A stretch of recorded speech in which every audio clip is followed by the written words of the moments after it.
The Battle of Intombe was a small action fought on 12 March 1879, between Zulu forces and British soldiers defending a supply convoy. Prelude. The village of Lunenburg, situated at 27 degrees 19 minutes 1 second south, 30 degrees 36 minutes 57 seconds east, 27.31694 degrees south, 30.61583 degrees east, minus 27.31694, 30.61583 in the disputed territories to the north of Zululand, had been laggard by its white settlers ever since the Anglo-Zulu War had begun. The Zulus posed a serious threat to the area. Fearing a repeat of the attack, the British dispatched 4 companies of the 80th Regiment under Major Charles Tucker to garrison Lunenburg. In late February 1879, a convoy of 18 wagons carrying 90,000 rounds of ammunition and other supplies was sent from Lydenburg to resupply the garrison, and from the Transvaal border was escorted by a single company.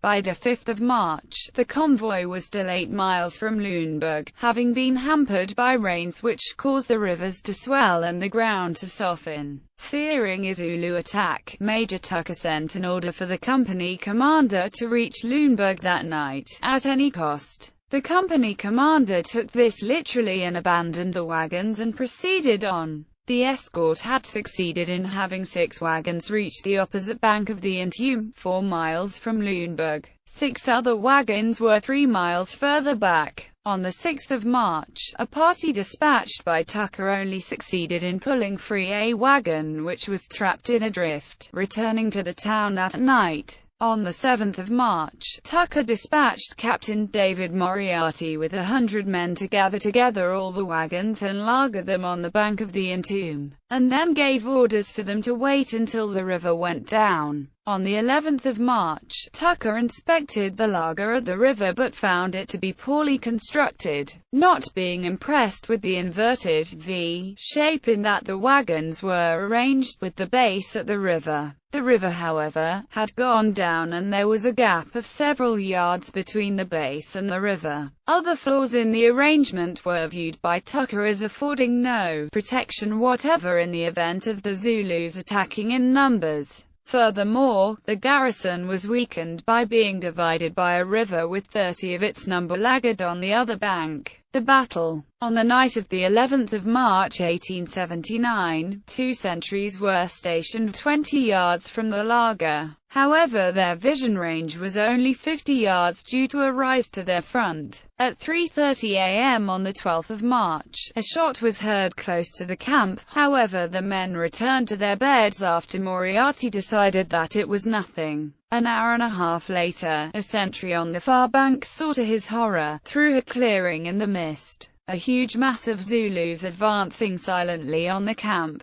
He at once fired his rifle and gave the alarm. Tucker recorded. The sentries on the other side did the same. Of course, the men were up in a moment. Some men sleeping under the wagons and some in the tents, but before the men were in the positions, the Zulus had fired a volley, thrown down the guns, and were around the wagons and on top of them, and even inside with the cattle, almost instantly. So quickly did they come. There was really no defense on the part of our men, it was simply each man fighting for his life. And in a few minutes all was over, our men being simply slaughtered, being one of the first to die. Moriarty was struck in the back with an assegai as he charged out of his tent, shooting dead 3 Zulus with a revolver. He was shot while trying to climb the lager. His last words were, "I am done, fire away, boys." However, few managed to put up any resistance, sharing a similar fate.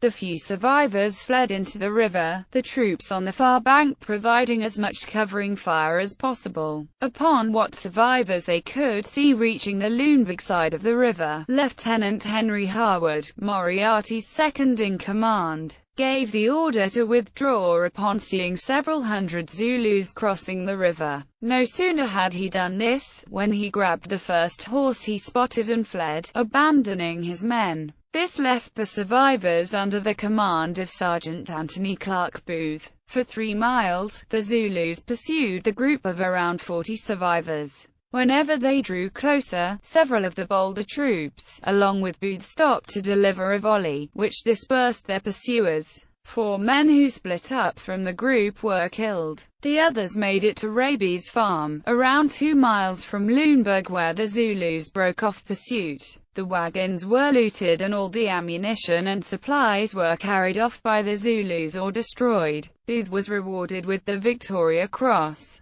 Aftermath. Harwood arrived at Lüneburg and frantically informed Tucker of what had transpired. The major quickly ordered all his mounted troops to accompany him to the camp, and ordered a further 150 foot soldiers to follow. Tucker and his mounted force spotted dense masses of Zulus leaving the scene of the battle as they approached. At the camp, they discovered one soldier who had made a miraculous escape by being carried down the river and then making his way back to the camp. He and 2 African wagon drivers were the only survivors they found. The result of Intombe was a far cry from that of Rorke's Drift. At Intombe, a force of some 500 to 800 Zulu were able to overrun and defeat over 100 British regular infantry in Lager in short order, while at Rorke's Drift over 100 British regular infantry were able to stand off 3,000 to 4,000 Zulu from behind hastily constructed,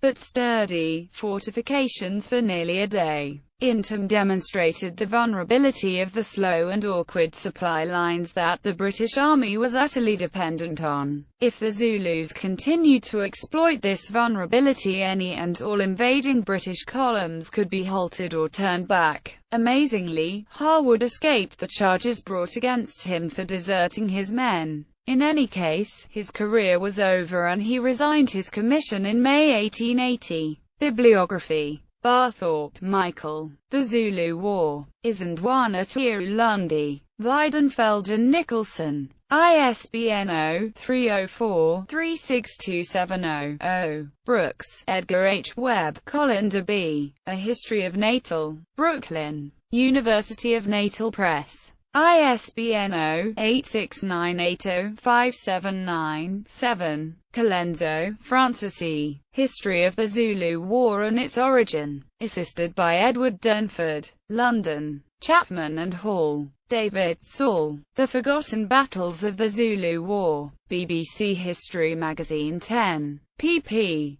26-33. David Saul. Zulu. The Heroism and Tragedy of the Zulu War of 1879. Penguin Books. ISBN 0-14-101569-1. Gump, James O. The Dust Rose Like Smoke. The Subjugation of the Zulu and the Sioux. Bison Books. ISBN 0-8032-7059-3. Laband, John. Kingdom in Crisis. The Zulu Response to the British Invasion of 1879. Manchester University Press. ISBN 0-71903-582-1. Laband, John. Historical Dictionary of the Zulu Wars. Scarecrow Press. ISBN 0-8108-6078-3. Laband, John. Knight, Ian. The Anglo-Zulu War. Stroud. Sutton. ISBN